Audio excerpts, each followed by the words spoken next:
시편 107편의 말씀입니다. 시편 107편 882페이지 시편 107편 1절로 9절까지 말씀.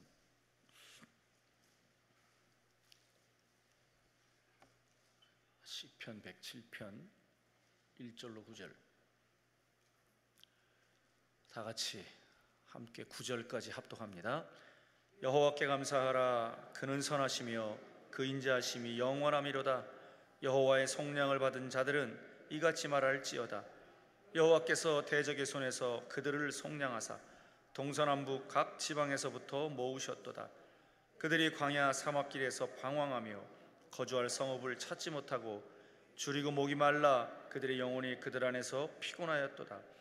이에 그들이 근심 중에 여호와께 부르짖으매 그들의 고통에서 건지시고 또 바른 길로 인도하사 거주할 성읍에 이르게 하셨도다. 여호와의 인자하심과 인생에게 행하신 기적으로 말미암아 그를 찬송할지로다. 그가 사모하는 영혼에게 만족을 주시며 줄인 영혼에게 좋은 것으로 채워주심이로다. 아멘. 성동구 금호동에 위치한 옥수중학교의 허용한 목사님이십니다. 오늘 본문을 중심으로 마지막 날의 감사라는 제목으로 말씀을 증거하실 때에 은혜의 시간, 축복의 시간 되시길 주의 이름으로 축원합니다. 아멘. 할렐루야. 할렐루야. 오후 시간에 여러분들이 많이 졸릴 텐데 제가 늘 말씀드리지만 졸음이 많이 오시면 주무시고, 여긴 참 자기도 엄청 좋아요. 여기 엎드려 자도 되고 엎어져 자도 되고 의자가 편리해서 얼마나 자기가 좋은지 몰라요. 그러나 하여튼 오늘 이 시간 또 나오셨으니까 정신을 차리고 나에게 주시는 하나님의 음성을 잘 듣고, 그리고 이 말씀을 통해서 새로운 힘과 용기를 얻는 이런 복된 시간이 되시기를 바랍니다. 제가 오늘 오후 시간에 넥타이 좀 바꿔 매고 왔죠? 보여요? 안 보여요? 제가 그래도 양복은 그대로 입고 왔지만 넥타이는 또 오후 시간에 다른 색깔로 바꿔 매고 왔습니다. 이유는 왜 바꿔 매고 왔느냐? 오늘 하나님 앞에 예배를 드리는데 그래도 이렇게 아침하고 오후하고는 좀 달라야지 하는 주님을 사랑하는 정성을 가지고 사실은 넥타이 3개 준비해 와가지고 오후 시간에 바꿔 매고 왔어요. 어느 걸 매도 제가 워낙 또 인물이 있으니까 그래 넥타이를 어떤 걸 매도 괜찮잖아요. 그렇죠? 네, 하여튼 이 시간 정신을 바짝 차리고 하나님의 음성에 귀를 기울이시기를 바랍니다.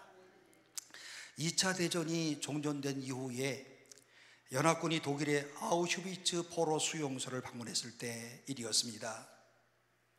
그동안의 독일, 이와 같은 이런 독일이 죄수들을 가두어두었던 감방을 사람들이 돌아보기도 하고, 또 수많은 사람들을 질식시켜 죽였던 이와 같은 가스실을 둘러보기도 했습니다.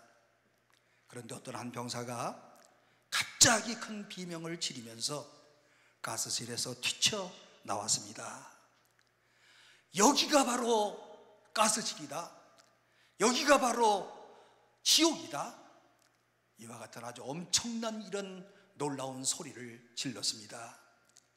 잠시 후에 여러 병사들이 감방을 돌아보다가 또다시 소스라치게 놀라는 이런 소리를 질렀는데, 이것은 도무지 믿을 수가 없다.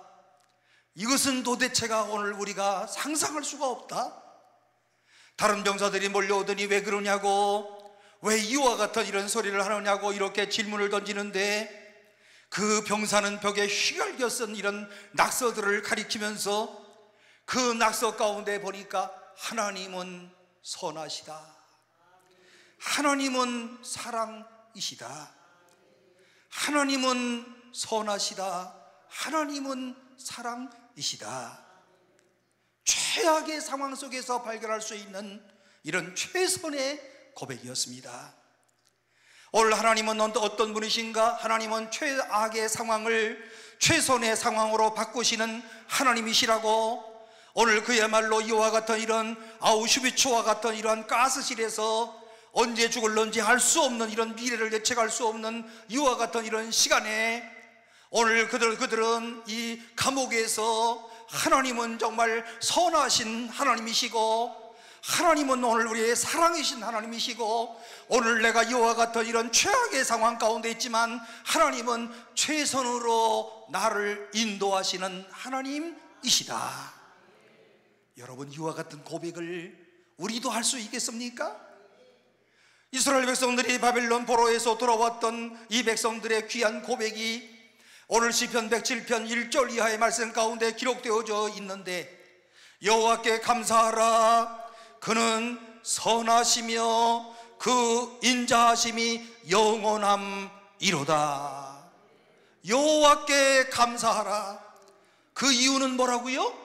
그는 선하신 하나님이시기 때문에, 그분은 성실하신 사랑으로 오늘 우리를 대하시는 분이시기 때문에, 지나간 70년 동안의 바벨론 포로 생활 가운데서 그야말로 말할 수 없는 많은 고통을 당하였지만, 그런데 오늘 시편 107편의 시편 기자는 오늘 돌아와서 그가 하나님을 향하여서 신앙의 고백을 드리는 것을 보니까요, 하나님은 선하신 하나님이시고 성실하신 사랑으로 우리를 인도하시는 하나님이시다. 여러분, 성실하다고 하는 말은요, 한결같다는 거예요. 어제도 오늘도 한결같이 그 하나님은 오늘도 나를 사랑하시는 하나님이시다. 이게 바로 성실하신 하나님의 사랑이거든요.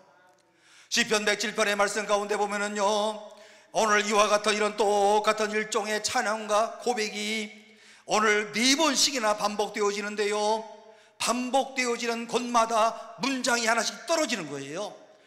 똑같은 말이 반복되어지는 것마다 단락이 떨어지는 거예요. 이 단락이 어떻게 떨어지는가 하면 8절에서 떨어지고 15절에서 떨어지고 21절에서 떨어지고 31절에서 떨어지고, 그런데 오늘 여기 8절 말씀 가운데 읽어보면은요, 여호와의 인자하심과 인생에게 행하신 기적으로 말미암아 그를 찬송할지로다.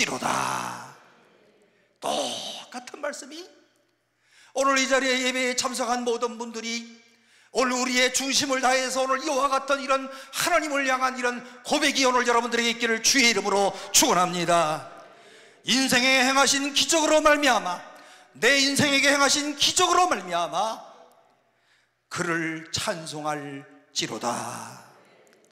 여러분, 이 4가지의 상황은요, 모든 상황이 다르고 환경이 달랐습니다. 이 모든 상황은 사실은 악한 상황이었고, 오늘 우리 모든 인간들이 별로 좋아하지 않는 그런 상황이었고, 이 상황만은 피했으면 좋겠다 싶은 오늘 이와 같은 이런 상황이었는데, 최악의 상황 가운데서 오늘 나를 사랑하시는 하나님은 선하신 하나님이시고, 나를 사랑하시는 그 하나님은 오늘도 한결같이 나를 사랑하시는 하나님이시다. 이렇게 고백을 하고 있습니다. 여기 4절로 7절 말씀 가운데 그 하나님은 어떤 하나님이시냐? 광야에서 방황할 때의 그런 체험을 묘사하고 있는데, 4절 말씀 가운데 보면 그들이 광야 사막길을 방황하며, 오늘 여러분, 우리의 인생은 오늘 오전 시간에도 말씀을 드린 것처럼 인생은 광야와 같다. 인생은 광야의 사막길과 같다. 밤에는 춥다가 낮에는 햇빛이 쨍쨍 내리쬐고요, 무슨 일을 만날런지 알 수 없고요, 하루에도 어떤 일들이 오늘 나를 기다리는지 도무지 알 수 없는 이와 같은 광야의 사막길과도 같다. 이런 광야의 사막길 가운데서 거주할 성읍을 찾지 못하였다. 내가 안주할 수 있는 이와 같은 이런 장소를 찾지 못하였다. 오늘 이 지점에서 다른 지점으로 이동을 해야 될 것이고, 정처 없이 방황하고, 그야말로 정말 내가 어디에 마음을 두고 살 수 있는 이와 같은 이런 집을 찾지 못하였다. 어제는 이런 잡에서 오늘은 다른 잡으로, 그리고 또 내가 안정할 수 있는 이런 직업을 찾아서 방황했던 인생을 내가 보냈다. 그리고 여러분, 이 집에서 저 집으로 이사하면서 오늘 이와 같은 이러한 마음, 인생의 허무감도 느꼈다. 여러분, 이사하는 게 쉬워요, 안 쉬워요? 엄청 어려워요. 연세가 들수록 더 힘들어. 이사를 하려면 한 달 전부터 생각을 해야 돼. 이사할 때 엄청 이삿짐 센터가 와도 힘들어. 아무렇게나 갖다 놓고 가면 또 정리하는데 2달 걸려. 이사가 보통 어려운 게 아니에요. 그런데 더 중요한 거는 전세살이 새빵살이 하면 너무 또 마음이 슬퍼. 다른 사람은 다 이렇게 안정되게 사는데 나는 뭔가. 이거를요 남편한테도 아내한테도 표현 못해. 나만이 갖고 있는 아픔이에요. 제가 옥수중앙교회에 와서 7번 이사를 했어요. 지금에서 얘기지만 너무 처량했어. 마지막에는요 이 돈을 아끼기 위하여서 아파트 싼 집만 이렇게 옮겨 다니는데, 그런데 기간이 맞지 않아 가지고 유초동부실에서 제가 2달을 살았어요.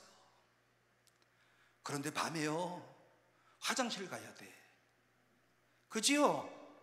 화장실 가려면 또 그 유초동부실에서 문 열고 나와야 돼. 그런데 문을 열면 그 앞에 사람이 우뚝 서 있는 것 같아요. 엄청 무서워. 그래서 제가 권사님들한테 무섭다고 그러니까 뭐라고 그러는지 알아요? 아이 목사님 얼마나 힘드세요. 이렇게 말을 해야 될 텐데, 목사님 교회인데 뭐가 무서워요? 목사님 믿음이 없나 봐.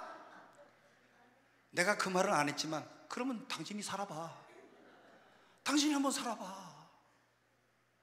여러분 얼마나 이사한다는 게 어려운 줄 알아요?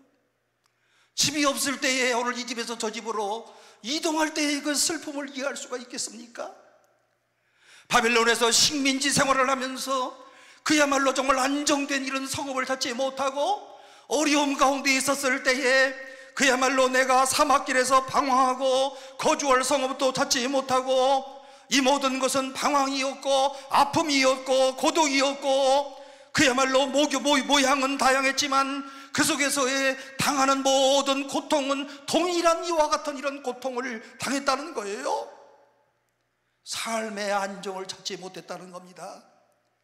그런데 오늘 우리는 할 수 있는 일이 아무것도 없어요. 오늘 여러분 이와 같은 순간에 오늘 하나님을 믿는 하나님의 자녀들은 무엇을 해야 될까요? 방황하면서 찾을 집, 안정되지 못한 이와 같은 이런 삶을 살아갈 때 오늘 우리는 어떻게 해야 될까요? 오늘 성경의 말씀 가운데 보니까 나는 하나님의 살아계심을 믿는다. 하나님이 오늘 나의 이와 같은 어려운 상황에도 하나님이 나를 도와주실 것이다. 지금까지도 내가 이렇게 비록 어렵게 살았지만 하나님이 또 도와주실 것이다. 믿음을 잃지 아니하고 하나님 앞에 엎드려 기도하는 일이 가장 중요한 일인 줄로 믿습니다. 그러므로 오늘 시편 207편 6절 시인의 고백은요, 이에 그들이 근심 중에, 오늘 그야말로 이런 근심 중에 여호와께 부르짖음에, 사랑하는 성도 여러분, 부르짖는 것이 모든 인생의 역경을 극복하는 해답인 줄로 믿습니다. 그러므로 오늘 이 자리에 오신 분들도요 모두가 다 부르짖기 위해서 왔잖아요. 그지요? 부르짖으세요. 좀 제발 좀 부르짖어 기도하세요. 되겠지 하고 막연하게 기다리지 마시고 부르짖어 기도하세요. 오늘 보면 6절에 분명히 부르짖어 하나님 앞에 기도했다. 그런데 부르짖어 기도했더니 이상한 일이 생깁니다.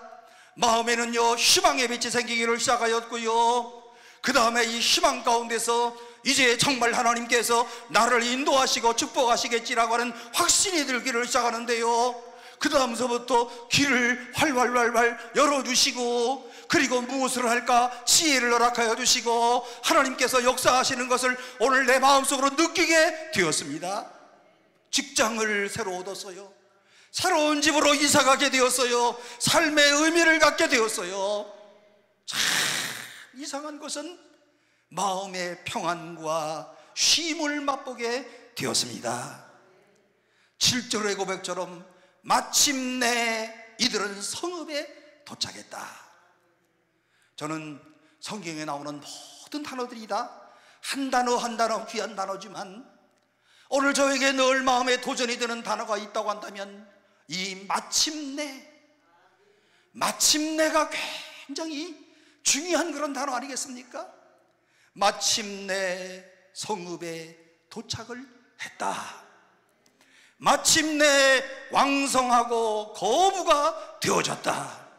마침내 이 가나안 복지에 들어가게 되었다. 마침내 오늘 이들이 성읍에 들어갔습니다. 그리스도 안에서 발견한 천국의 영원한 소망과 안식, 그리고 오늘 이 성읍에 들어가게 되었는데 7절에 보니까 하나님께서 바른 길로 인도하시더라. 바른 길로 인도하시더라. 여호와께 부르짖어 기도했더니 바른 길로 인도하여 주시고 거주할 성읍에 이르게 하시더라. 오늘 여러분이여, 이것이 바로 하나님의 백성들의 이런 기도고 하나님의 백성들의 응답이고 오늘 이 자리에서 주님을 사모하는 여러분들의 오늘 하나님이 주시는 축복인 줄로 믿습니다. 오늘 바른 길로 인도하시는 하나님의 역사가 여러분들에게 있기를 주의 이름으로 축원합니다. 하나님께서 오늘 여러분들이 거주할 성읍으로 안락하게 인도하시는 축복이 있기를 바랍니다. 그리고 나만이 아니라 여러분들의 자식들에게까지도 임하기를 주의 이름으로 축원합니다. 정말 나이가 먹어보니까 나보다도 내 새끼가 잘 되는 게 좋아. 안 그런 사람 일어나 봐요 한번. 예? 나는 내가 더 잘 사는 게 낫지, 새끼들이 하면 내 신경 써? 말로는 그렇게 할 수 있을는지 몰라도 야, 인간이 본능적으로요 자식에 대한 이런 뜨거운 사랑이 있는 거예요. 자식이 잘 되는 게 그만큼 좋은 게 없어. 그래 안 그래요? 주여, 우리의 자식들에게 길을 열어 주옵소서. 주여, 우리의 자식들에게 하나님께서 주의 영광이 나타나게 하여 주옵소서. 주여, 우리의 자식들에게 하나님의 놀라운 축복으로 이들을 역사하여 주셔서 주 안에서 행복한 우리의 아들, 우리의 딸이 되게 하여 주옵소서. 오늘 여러분이 하나님께서 오늘 이와 같이 우리에게 축복해 주시는데요, 8절 말씀 가운데 보면은요 뭐라고 고백하는가 하면 여호와의 인자하심과 인생에게 행하신 기적으로 말미암아 그를 찬송할지로다. 그동안에 광야에 숱한 고통을 당했어요. 광야에서의 수없는 그런 방황을 했어요.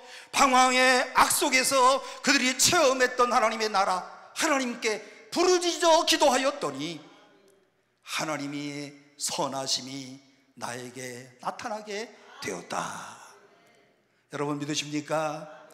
오늘 특별히 오늘 이 시간에 오신 분들, 오늘 여러분들의 거할 집들 때문에 기도하는 분들, 하나님 앞에 간절히 기도하면서 주여, 내 남은 여생 동안에 이 집 저 집 이사 다니지 아니하고 안주할 수 있는 좋은 집으로 주여 허락하여 주옵소서. 믿음 없는 사람들은 이렇게 얘기할 거야. 가로 열고, 지금은 내 나이가 몇인데 가로 닫고 그럴 거예요. 그러나 여호와께 부르짖어 기도하면 우리의 생각을 초월하시는 하나님께서 우리의 모든 길을 인도하여 주실 줄로 믿습니다. 이 믿음을 가지고 하나님의 선하심을 맛보시는 여러분들이 되시기를 바랍니다.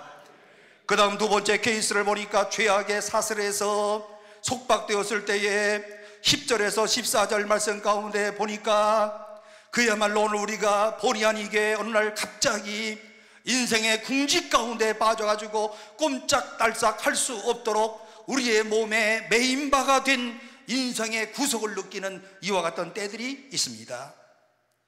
사실은요 꼼짝 못할 만큼 튀어나갈 수도 없어요. 주저앉아 버렸어요. 어쩌할 수가 없어요. 나갈 수가 없어요. 앞으로 가자니 여기에도 또 큰 장애물이 있고, 뒤로 도망가자니 뒤에도 또한 이와 같은 장애물이 가로막혀 있고, 꼼짝달싹 할 수 없는 진퇴양난에 오늘 이와 같은 이런 상황 가운데 빠져 있는데요, 그야말로 10절의 체험이 오늘 이것을 대표하는 고백이라고 할 수 있는데, 사람이 흑암과 사망의 그늘에 앉으며 곤고와 쇠사슬에 매임은 사슬에 매였다. 여러분, 무슨 쇠사슬에 매었냐 보면 쇠사슬에 매었대. 쇠사슬. 무슨 말이겠습니까? 꼼짝달싹할 수 없을 만큼 나를 억제하는 이와 같은 이런 역경이 있다. 내 힘으로는 깰 수 없는, 내 노력으로는 깨뜨릴 수 없는, 벗어날 수 없는 이런 강력한 사슬이 나를 죄고 있다. 나는 너무 곤고하다. 내 마음에는 아픔이 있다. 내 마음에는 고통이 있다. 오늘 그리고 이와 같은 이런 뜨거운 압력 가운데서 나는 여기에서 주저앉을 수밖에 없다. 사랑하는 성도 여러분, 여러분들도 이런 체험을 하신 적이 있습니까?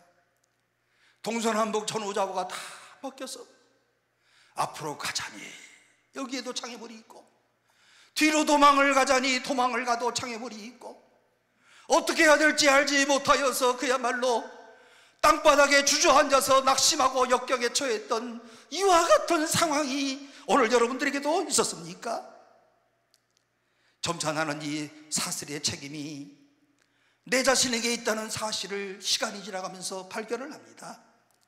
오늘 이것은 바로 내 죄가 만들어낸 이런 사슬이다. 다른 사람이 만들어준 것이 아니라 내가 스스로 만든 내 어리석은 이런 결정이, 나의 과오가, 내 죄악이, 나의 잘못된 부도덕한 이런 결정이 오늘의 이와 같은 이런, 오늘 그야말로 이런 사슬로 메어지는 형편에 이르게 되었다. 시편의 기자가 이렇게 지금 고백하는 거예요. 그래서 11절 말씀 가운데 보니까 하나님의 말씀을 거역하며 지존자의 뜻을 멸시함이라. 여러분, 하나님의 뜻을 벗어나 살 때에 이와 같은 어려운 역경의 순간이 우리 가운데 찾아온다는 거예요. 가만히 생각해 보니 모든 것이 하나님께서 나를 만드시는, 오늘 하나님께서 나를 성화하게 만드시는, 하나님이 지금 나를 만들어시고 나를 빚으시는 이와 같은 과정이에요. 내 자신을 살핍니다. 내가 주님 앞에서 얼마나 부족한 것인가를, 내가 얼마나 주님 앞에서 연약한 그런 존재인가를, 그야말로 하나님 앞에 내가 얼마나 불순종하며 살았던 것인가를 그는 조용히 깨달아 알기를 시작합니다. 오늘 여러분이 오늘 이 시대에는 그야말로 불순종의 삶을 살아가는 이런 현대인들이 얼마나 많이 있습니까? 아시는 바와 같이요, 이 습관에 중독이 돼가지고요, 그 습관에서 빠져나오지를 못해요. 어떤 사람은 알코올 중독에서 빠져나지를 못해요. 어떤 사람은 담배 중독에서 끊어지를 못해요. 어떤 사람은 마약 중독에 빠져 있어요. 어떤 사람은요 핸드폰 중독에 빠져 있어요. 매일 핸드폰을 쥐고 있어야 돼. 어떤 사람은요 또 성중독에 빠져가지고요 맨날 남자 생각 여자 생각만 맨날 하면서 중독에 깊이 빠져들고 있어요. 뭔가 사슬이 나를 메워서 오늘 나의 삶을 폐괴하게 만들고 내 삶을 황폐하게 만들었던 이 경험 가운데서 속박의 세월을 돌이켜 보는 이와 같은 사람들이 있을 겁니다. 지난 날을 바라보면서 내가 정말 잘못된 그런 인생을 살았구나. 그리고 나는 이 사슬에서 깰 수 없는 무력감이 빠져 있구나. 그리고 신음할 수밖에 없어요. 나라고 하는 존재는 과연 뭘까? 내 인생을 살아오면서 오늘 내가 지금 어떻게 살고 있을까? 내가 너무 바보 같은 이런 인생을 살아오지는 않았나? 자기를 살피니까, 하나님의 말씀에 따라 자기를 살피니까 그 다음에 무슨 말이 나오는가 하면 하나님 도와주세요. 여러분, 자기를 성찰하는 사람마다 하나님 앞에 도움을 구할 수가 있는 줄로 믿습니다. 그들이 근심 중에 여호와께 부르짖었더니, 그들이 근심 중에 여호와께 부르짖었더니, 이렇게 부르짖었더니 어떤 역사가 일어나시는가 보세요. 놀라운 자유가 생깁니다. 오늘의 모든 말씀 가운데 오늘 우리가 늘 하는 것처럼 그 어떤 어려움 가운데 있을 때에도 오늘 내 자신을 발견하고 주님 앞에 가까이 나가서 오늘 주의 이름을 부르는 심령들마다 오늘 주님께서 찾아와 주셔서 자유를 주시고 문제를 해결하여 주시고 그 다음에 필요한 것으로 넉넉하게 채우시는 하나님의 놀라운 역사가 있는 줄로 믿으시기를 주의 이름으로 축원합니다. 주의 이름으로 축원합니다. 꼭 이와 같은 이런 믿음의 사람들이 되시기를 바랍니다. 이 자유의 고백을 보세요. 14절, 흑암과 사망의 그늘에서 인도하여 내시고 그들의 얽어맨 줄을 끊으셨도다. 흑암과 사망의 그늘에서 나를 끌어 인도해 내시고 나를 얽어매었던 모든 줄을 하나님이 다 끊어 주셨다. 얼마나 자유인이 된 이런 놀라운 이런 말씀입니까? 그동안에 매였던 내 마음속의 억압들, 오늘날의 21세기를 살아가면서 심리적인 억압이 사실은요 더 커요. 우리가 남에게 말할 수 없는 이와 같은 내 마음을 옥죄이는 이런 일들이 얼마나 많은지 몰라요. 생각으로 오늘 나를 역경 속에 빠뜨리는 일들이 얼마나 많은지 몰라요. 그런데 하나님 앞에 도우심을 구했더니 얽어매었던 모든 심리적인 압박에서 주님이 풀어주시고 자유함을 주시더라. 얼마나 감사하겠습니까?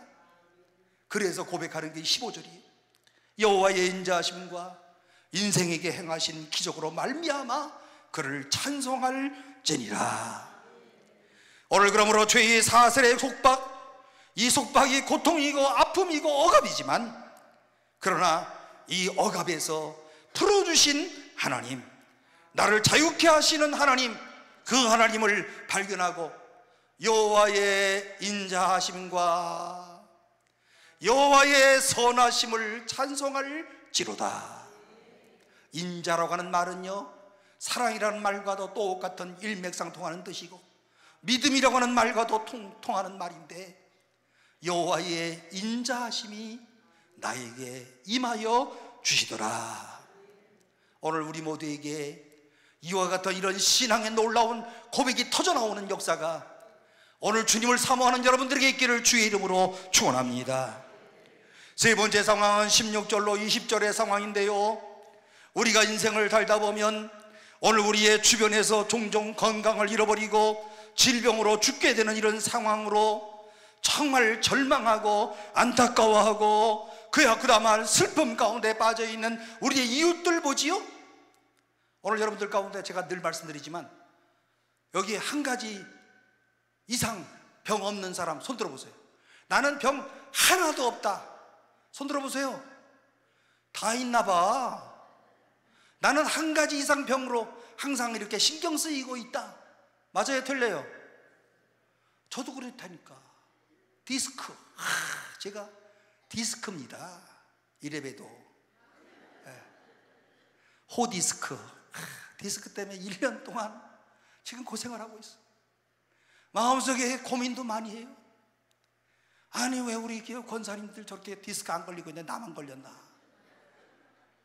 저분은 어떻게 건강한데 왜 난 다리를 이렇게 쩔뚝거리나 약간씩. 디스크 때문에. 아픈 사람만이 느낄 수 있는 감정 아니겠습니까?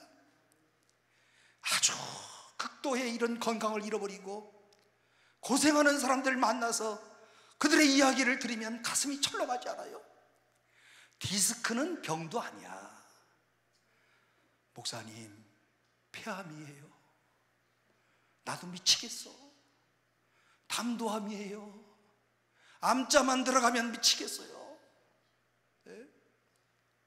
목회하면서 가장 안타까운 이런 거랍니다. 목사님, 대장암이에요. 다 잘라버려야 될 것 같아요. 근데 마음속으로는 내가 어떻게 하라고? 기도하는 것밖에 없잖아요. 그래서 하나님 앞에 그들을 안타깝게 생각하면서 간절히 기도하는 이걸 외에는 다른 방법이 없어요. 오늘 우리 주변에 아파하는 사람들을 한번 여러분 잘 보세요. 어떤 분들은요, 오늘 나는 한번 음식을 한번 씩 먹고 소화 좀 한번 잘 시켜봤으면 좋겠습니다. 한 번만 내 손과 내 발로 마음껏 움직여봤으면 좋겠습니다. 꼼짝달싹 할 수 없는 이런 마비된 상태 가운데서 내가 한 번만 일어나서 걸어봤으면 좋겠습니다. 오늘 그리고 내가 한 번만 몸을 이쪽으로 한번 뒹굴어 봤으면 좋겠습니다. 한 끼만이라도 마음껏 먹어봤으면 좋겠습니다. 맛있는 과일을 내가 한번 실컷 먹어봤으면 좋겠습니다. 여러분, 이런 사람들의 이야기를 들으신 적 있으십니까?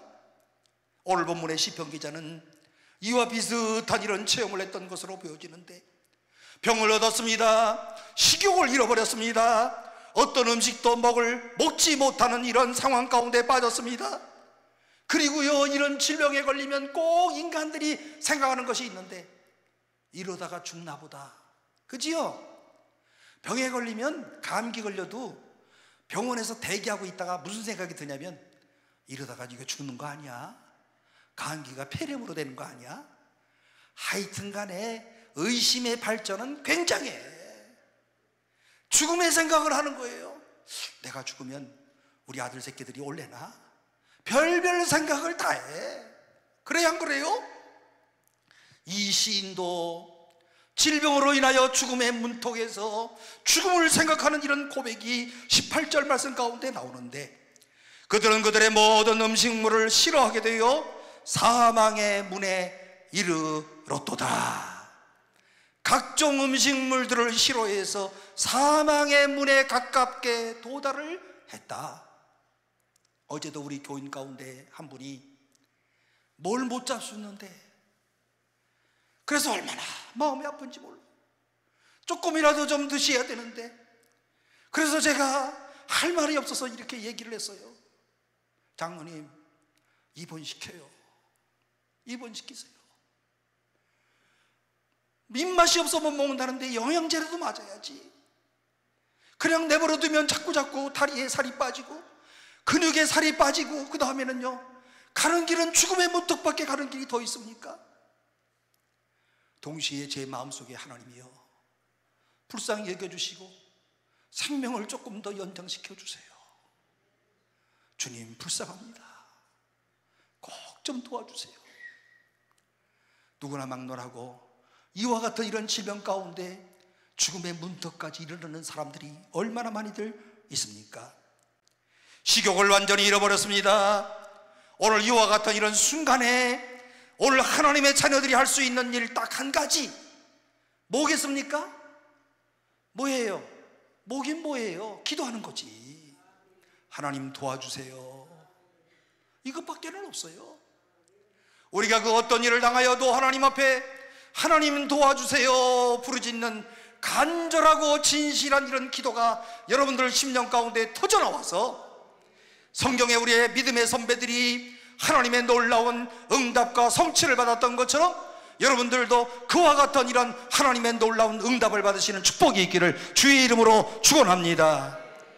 그래서 19절에 그들의 고통 때문에 여호와께 부르짖음에, 고통 때문에 부르짖었대. 고통이 없었으면 잘 안 부르짖어. 고통이 있어야 부르짖어. 아주 간사한 인간이요. 고통 때문에 부르짖음에 기적이 일어났어요. 병석에서 벌떡 일어났습니다. 조금씩 내 몸이 움직였습니다. 식욕이 돌아왔습니다. 건강이 회복되었습니다. 하나님의 역사가 그 가운데 나타났습니다. 오늘 저는 말하기는요, 제가 이 기도 나올 때마다 늘 이런 생각을 해요. 오늘 여기에 나온 병자들, 오늘 주의 이름으로 나사렛 예수의 이름으로 한번 안수기도를 한번 해볼까 하고 생각을 해요. 제가 생각만 한다고. 그런데 하고 나면 안수기도 합시다 그러면 다 나오면 이거 어떡하나, 이것 때문에 지금 안 하고 있는 거예요. 지금 언제 성령의 불같이 역사하면 한번 할 때가 있어요. 근데 요즘에 저희가 확신이 들었어요. 기도하면 응답받는다. 그래서 제가 자신감이 생겼다니까요. 이게 얼마나 귀중한 건지 몰라. 언제도 말씀드렸죠? 조영기 목사님 여의도에서 목회를 하시다가 돌아가신 다음에 하나님께서 집중적으로 옥수동으로 오셨다. 그래서 제가 자신감이 생겼다는 거예요. 지금 조영기 목사님이 천국에서 나보고 뭐라고 그럴지 몰라요. 여러분, 누구나가 다 기도하면 응답을 받는 거예요. 제발 여러분들도 좀 믿음 좀 가지세요. 좀 믿음 갖고 좀 사시라. 기도해도 그냥 하나님 아버지 믿습니다. 가로 열고 해주시려면 해주시고 말라면 말고 가로 닫고 맨날 이 땅의 기도를 드리기 때문에 응답이 안 되는 거예요. 주여 믿습니다. 주여 믿습니다. 그러면 주님께서 당장에 되는 일도 있고 그 사람의 모든 형편을 따라서 하나님께서 서서히 이루어지는 일이 있는데, 중요한 것은 언젠가는 기도한 것이 성취되어지는 날이 있다. 오늘날 이 현대 그리스도인들은요, 도무지 믿지를 않아. 머리가 너무너무 좋아가지고 지 판단대로 다 행동을 해. 너무 똑똑해져. 그런데 하나님 앞에서 너무 똑똑한 척 하지 마세요. 똑똑한데 그래? 스스로 똑똑한 척 마세요. 뭐가 똑똑해? 똑똑하기는 그냥 이렇게, 제가 여러분들 또 개인적으로 만나면 아이고 권사님 똑똑하시네 이렇게 말하지만 설교 시간이나 이렇게 얘기하는 거지, 밑에 내려가서 개인대 만날 때는 이런 말 안 해. 절대로. 제가 얼마나 영리합니까? 그래야 안 그래요? 믿음 있는 척 하면서 현실적에서는 믿음 없는 행동을 하고 있는 어리석은 현대인들. 오늘 그런데 본문의 말씀 가운데 보면요, 기도하고 부르짖었더니 하나님께서 고치시고 위험한 지경에서 건지시는도다. 할렐루야. 얼마나 오늘 이 20절 말씀을 여러분들의 신비에 꼭 새기시기를 바랍니다. 그의 말씀을 보내셔서 그들을 고치시고 위험한 지경에서 건지시는도다. 여러분 틀림없어요. 우리 교회 장로님 한 분도 그야말로 이와 똑같은 이런 처지에 있었는데 교회가 그를 위하여 간절히 기도했더니 하나님께서 말씀을 보내셔서 그를 고쳐주시고, 잘못하면 대장을 잘라낼 뻔했는데 그를 고쳐주시고 위험한 지경에서 건져주시더라. 와, 나는 우리 그 장로님이 퇴원하시는 날 그야말로 까무러쳐 죽을 뻔했어. 그야말로 기적이 기적. 기적이 아니면 기적이라는 말 외에는 설명할 길이 없어요. 하나님이 오늘 이렇게 놀라운 기적을 보여주시더라. 사랑하는 성도 여러분이요, 하나님은 당신의 말씀을 보내어주시고 당신이 보내신 말씀을 꼭 붙들었더니, 이 말씀을 붙들고 기도하였더니 그 몸에 치료가 임하기를 시작하더라. 위험한 지경에서 고쳐주시더라. 그리고 나를 건져주시더라. 그리고 더 나아가서 삶의 기회를 다시 또 한번 주시더라. 이 사실을 꼭 믿으시기를 바랍니다. 21절 말씀 가운데 이런 자리에서 일어날 수 있는 우리 그리스도인의 신실한 고백이 21절에요, 여호와의 인자하심과 인생에게 행하신 기적으로 말미암아 그를 찬송할지로다. 한편의 시예요.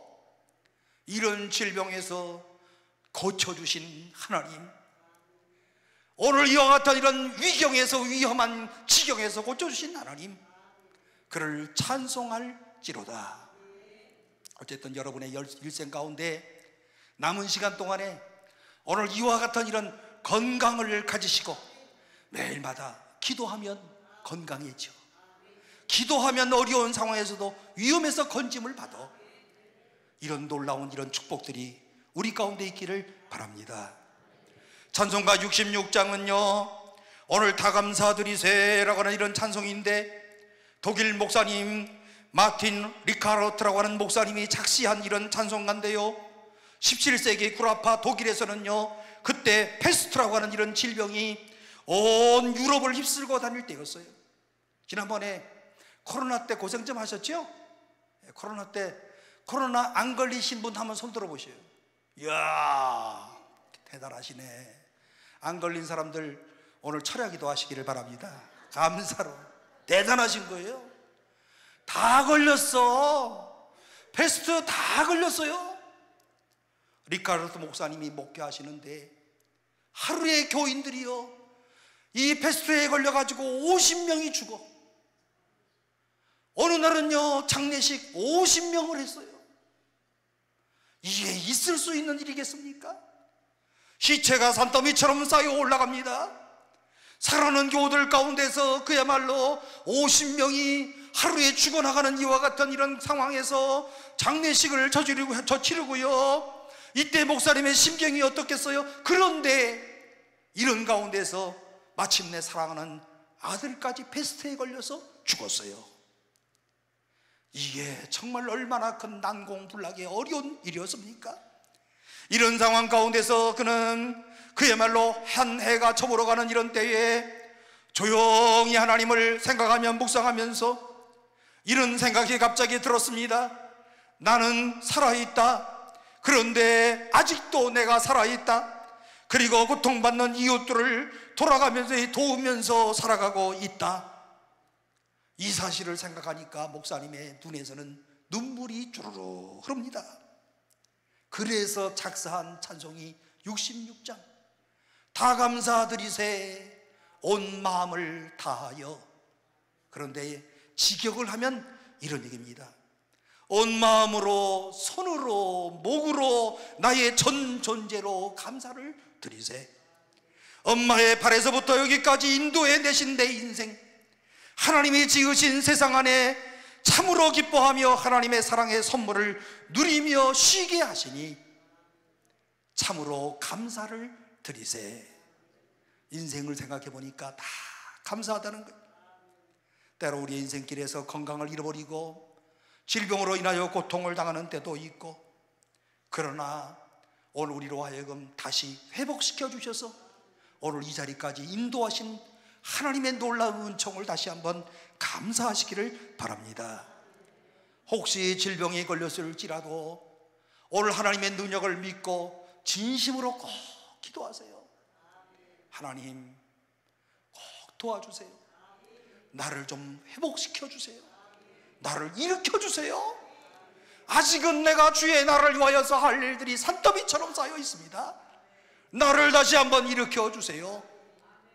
이렇게 고통하는 가운데, 기도하는 가운데 하나님의 선하심을 맛보고 여호와의 이름을 찬양하는 놀라운 역사가 오늘 이 자리에 있는 여러분들에게 있기를 주의 이름으로 축원합니다. 마지막 케이스는 22절로 30절 말씀 가운데 보면 바다에서 풍랑을 만났을 때의 이런 체험인데요, 인생을 살다 보면 광야와 같은 때를 만나기도 하고 메마른 사막길을 걸어가야 되는 그런 때들도 있고 뼈저린 외로움과 눈물겨운 방황 가운데 빠지는 때도 있고 건조한 침묵의 길을 걸어가야 하는 때도 있고, 그런가 하면 어느 순간에는 풍랑 속에 경랑이 일어나는 바다 가운데 빠지는 오늘 이와 같은 때들도 우리의 인생 가운데 있답니다. 그 속에 빠지면 방법은 하나밖에 없잖아요. 허우적거리면서 살려주세요, 살려주세요라고 하는 말 외에는 다른 말로 외칠 수가 없어요. 오늘 그런데 이와 같은 풍랑은요, 우리가 이 사회에 살아가는 동안에 인간관계의 풍랑일 수도 있고 가족 간의 자식의 풍랑일 수도 있고 사업의 풍랑일 수도 있고 직장의 해고라는 풍랑일 수도 있고, 오늘 이와 같은 이런 경랑의 물살을 경험했던 이와 같은 이런 사람들의 경험의 신앙의 고백이 뭐냐? 25절 여호와께서 명령하신즉 광풍이 일어나 바다 물결을 일으키는도다. 그들이 하늘로 솟구쳤다가 깊은 곳으로 내려가나니 그 위험 때문에 그들의 영혼이 녹는도다. 한마디로 말하면요, 경랑 속에 있는 이 상태를 잘 묘사하고 있는데 27절 말씀 가운데 보면요, 이리저리 구르며 취한 자같이 비틀거리며 모든 지각이 혼돈 속에 빠지는도다. 여러분 가운데 배 타고서 경랑과 혼돈을 풍랑 만난 적 있으세요? 그냥 우리가 아시는 바와 같이 배에서 풍랑 만나면 이리 왔다 저리 왔다 막 하는 거예요, 사실은. 그리고 토하는 사람들도 엄청 많을 거 아니에요. 안 그래요? 인생의 길 가운데 이와 같은 이런 순간들이 우리 가운데 있다는 거예요. 이때에도 하나님의 사람은 할 일이 있어요. 뭐 할까요? 눈치로 하나님 앞에 호소할 수밖에 없어요. 마지막 입새와 같은 최후의 희망 되시는 하나님 앞에, 하나님 도와주세요.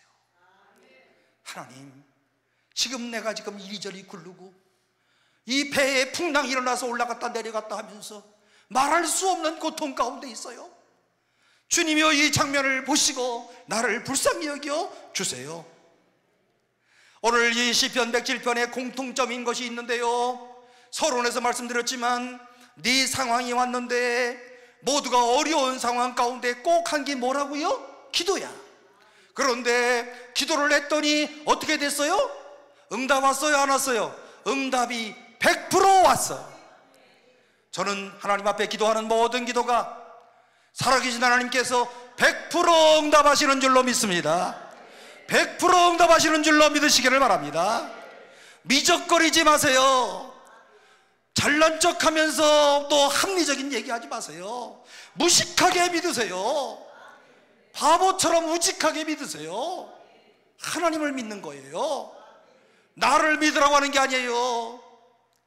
하나님을 믿을 때 우직하게, 하나님이 하신다, 하나님이 살아계신다, 좀 이렇게 좀 순수하게 이렇게 믿어야지.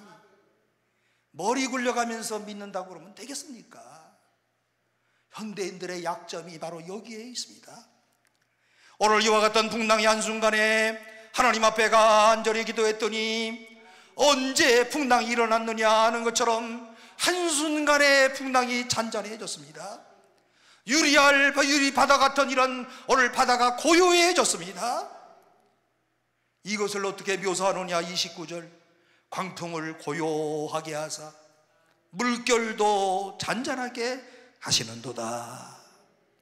사랑하는 성도 여러분, 광풍이 우리에게 기도를 가르쳤다면 고요한 바다를 통하여서 우리에게 찬송을 가르쳐 줍니다.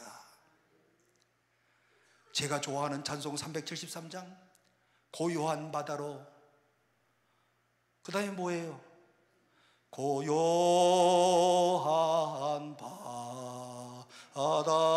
바다로 저 천국 향할 때 주 내게 선풍 주시니 참 감사합니다.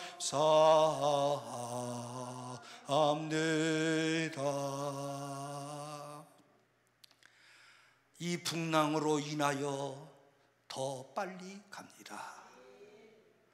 이 풍랑으로 인하여 주님 앞에 더 가까이 갑니다. 사랑하는 성도 여러분, 오늘 우리에게 주시는 교훈의 말씀, 풍랑 다음에 하나님 앞에서 기도했더니 풍랑을 잠잠하게 하신 그분이 있다는 것을 알기 때문에 찬양을 드리는 거예요. 여러분들의 일에 기도할 일이 생겼습니까? 오늘 그러나 그와 동시에 하나님은 우리들의 삶 가운데서도 찬송을 주실 줄로 믿으시기를 바랍니다. 기도할 일을 주셨다면 찬송할 일도 하나님이 허락하시는 것을 믿고 중간에 기도하시기를 바랍니다. 삶을 너무 비관하지 마세요. 곧이어 순풍의 바다가 기다리고 있기 때문에 그렇습니다. 인생을 낙관하지도 마세요. 너무 인생을 낙관하지 마세요. 삶의 바다에는 풍랑이 일어날 수도 있습니다. 중요한 것은 이 비관과 낙관을 초월하여 살아가는 전천후 삶의 인생이 되어야 한다는 겁니다. 풍랑도, 그리고 또 오늘 우리에게 또한 이러한 모든 평안도, 모든 것을 다 전천후 다 내가 소화할 수 있는 하나님의 자녀다. 역경 속에서도 기도를 배우고 삶의 순경 속에서 하나님을 찬송하는 것을 배우시는 성도들이 꼭 되시기를 바랍니다. 바다가 잔잔해졌어요. 뭘 해야 됩니까? 이제는 찬양해야지. 그래서 여호와의 인자심과 인생에게 행하신 기적으로 말미암아 그를 찬송할지니라. 바다는요, 정상적인 항해자들을 마침내 항구로 인도하여 줄 겁니다. 여러분, 우리 그리스도인들에게 이 말씀은 엄청난 희열이야, 기쁨이고, 우리를 어디로 인도한다고요? 항구로 인도한다고요. 옛날 개혁 성경에는 소원의 항구로 인도하시는도다. 우리가 소원하는 소원의 항구로 우리를 인도하시는도다. 주님이 마지막에 언약하신 그곳으로, 오늘 우리의 모든 하나님의 나라인 천국으로 오늘 우리들을 인도하여 주실 것이다. 오늘 인생의 광야 가운데서 온갖 역경과 풍랑과 그리고 실망과 어려움을 당했지만 반드시 하나님은 우리를 본향으로 인도하여 주실 것이다. 오늘 이 자리에 오신 모든 분들, 본향에 갈 자신 없는 사람 한번 손 들어보세요.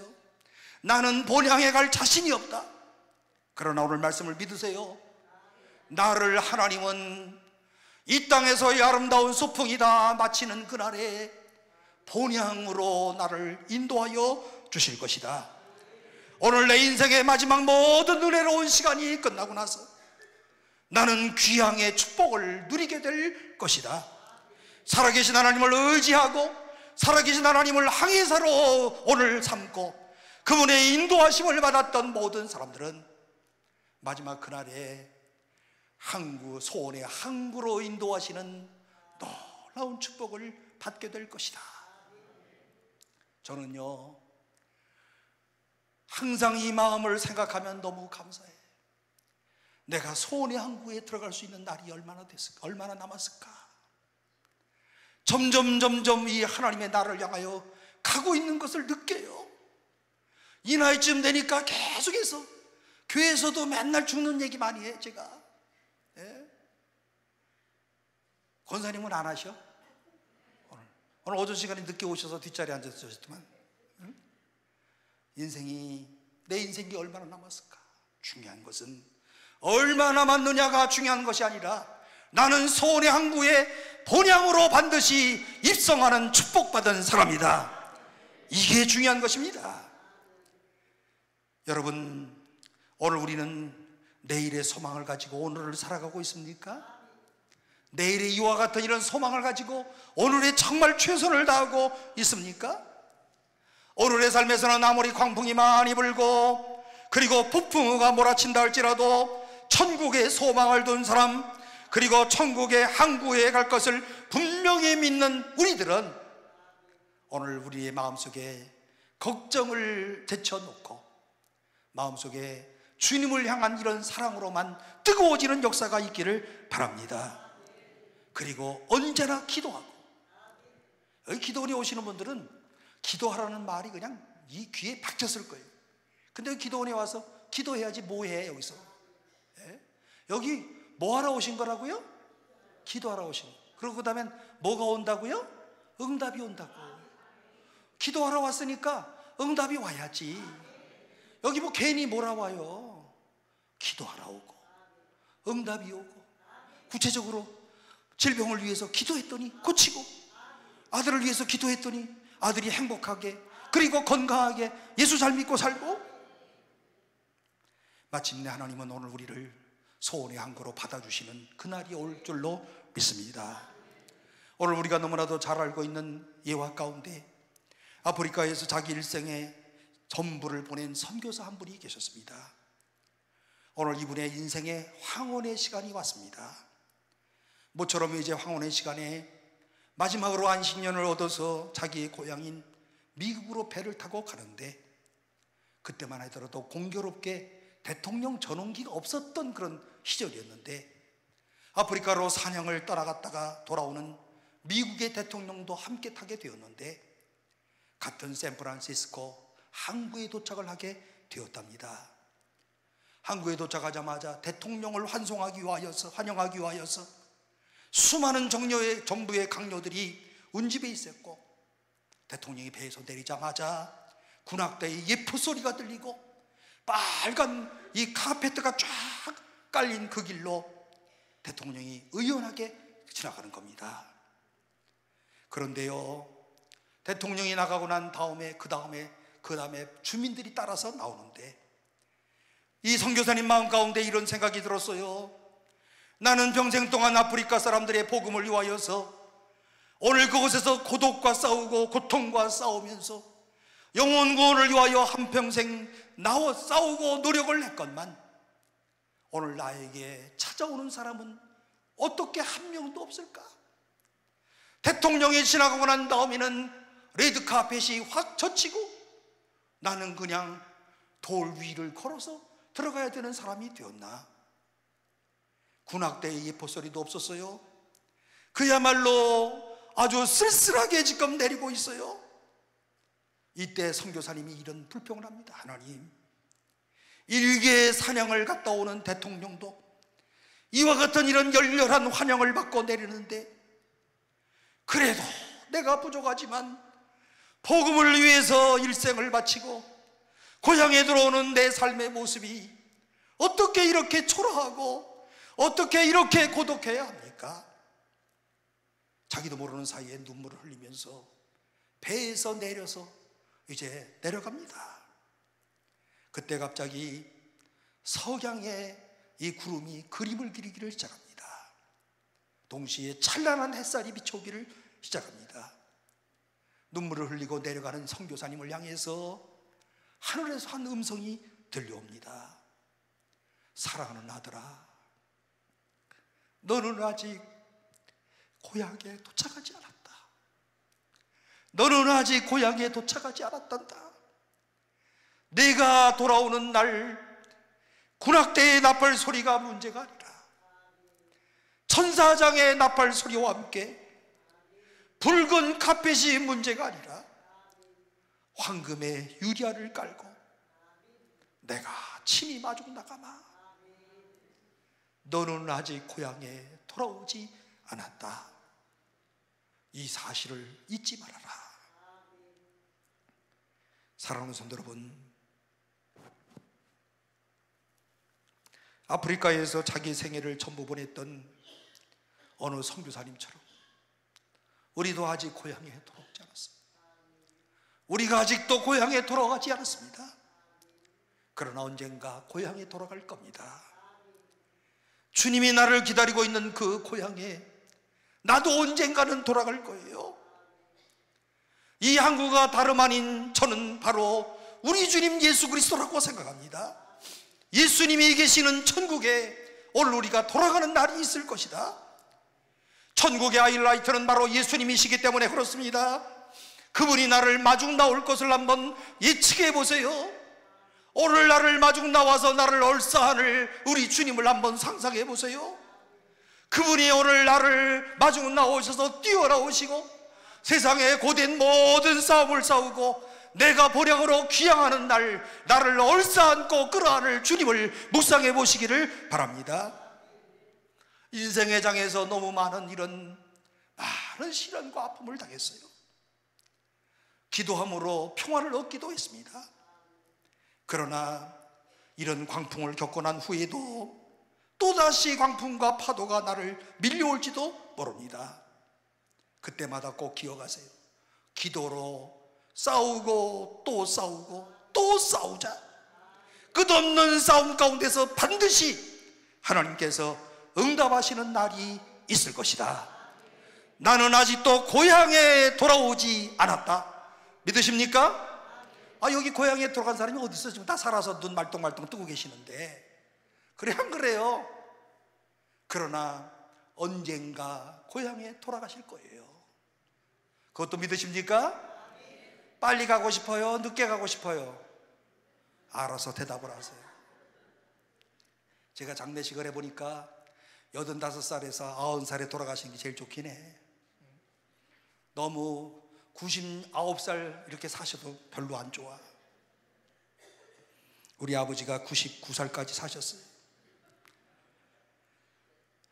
사랑하는 성도 여러분, 30절의 고백을 다시 한번 묵상해 보시기를 바랍니다. 그들이 평온함으로 말미암아 기뻐하는 중에 여호와께서 그들이 바르는 항구로 인도하시는도다. 얼마나 가슴 뿌듯한 감사의 고백이겠습니까? 파도를 넘어 평화를 나에게 주시고 우리의 발걸음을 우리의 삶의 항구로 인도하시는 복된 소망 되시는 주님을 꼭 묵상해 보시기를 바랍니다. 그리고 마침내 31절처럼 이런 고백을 합니다. 여호와의 인자하심과 인생에게 행하신 기적으로 말미암아 그를 찬송할지어다. 하나님의 이름을 높이고 날마다 생활 가운데 주의 이름을 높이는 거예요. 그리고 중요한 것이 무엇인가 하면 그 다음에 하나님 앞에 감사를 드리는 겁니다. 시편 107편의 가장 중요한 하이라이트는 1절, 여호와께 감사하라.